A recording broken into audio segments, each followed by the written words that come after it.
morning, everyone. Today is going to be the first of a couple of anatomy sessions. So we are going to do a yoga class, but before we begin, this is Francis. I was lucky enough to bring Francis home with me, and he was happy to come into the car and come home. But he's really great for teaching you about where the bones in the body are. So obviously, this is Francis's skull. If we go down from the skull, we have the jawbone. In front here, these are called the clavicles. We also know them as collarbones, but their real name is clavicle. Then of course, there's the rib cage. Here, this big bone in front here is called the sternum. So if you feel your own sternum in front, it's the really hard part of your chest. Then if continuing on down, we have the pelvic bones. These are called the iliac crests, and you can feel them. They're the bones that stick out right here on your hips.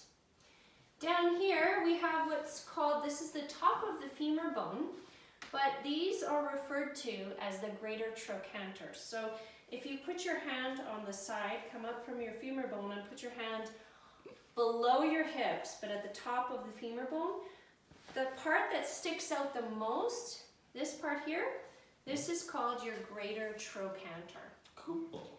Then of course, down here we have the femur bone. We have the kneecap, or what we refer to as the patella. We have the tibia bone, and you can see, maybe you can't see from there, but the tibia bone's quite sharp on the top.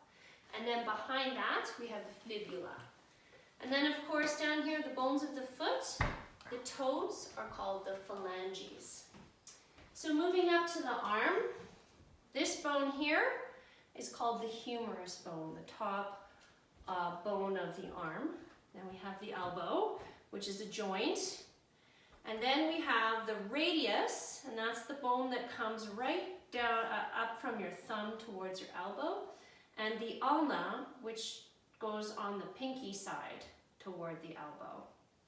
And then the fingers, which are also called phalanges. All right, we're going to turn this guy around and talk about the skeleton from the back. So, at the back here is, of course, the spine. Each little part of the spine is called a vertebra. We refer to these as the vertebrae of the spine. At the bottom of the spine, we have what's called the sacrum, and at the bottom of the sacrum, we have the little tailbone, or coccyx is the name of this tiny bone at the bottom. If you break your tailbone, it's this little teeny bone at the bottom that you break, and it's incredibly painful, but very common to break the coccyx. There are three parts to the spine. The top part is called the cervical spine. There are 7 vertebrae in the cervical spine.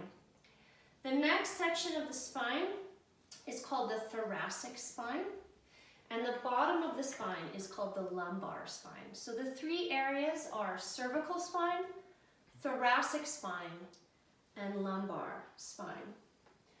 The cervical spine, you'll notice the curve here. I'll turn Francis this way. The cervical spine goes inward. The curve comes inward here. That curve is called a lordotic curve. And then the thoracic spine, the curve goes outward, and that kind of curve is called the kyphotic curve. And then of course in the lumbar spine, the bottom 5 vertebrae, the curve comes in again, and that is of course called a lordotic curve. And then we have the sacrum. All right? You'll notice that the spine curves in and out like that. It's not in a straight line, and it's not meant to be. The spine is meant to take impact. So if you think about it in like a spring or something like that, it takes impact a lot better if it has some curves to it, which allow it to have some malleability, which is why we can move the spine forward and back. All right, so that is it for the bone part of the anatomy lesson. See you later.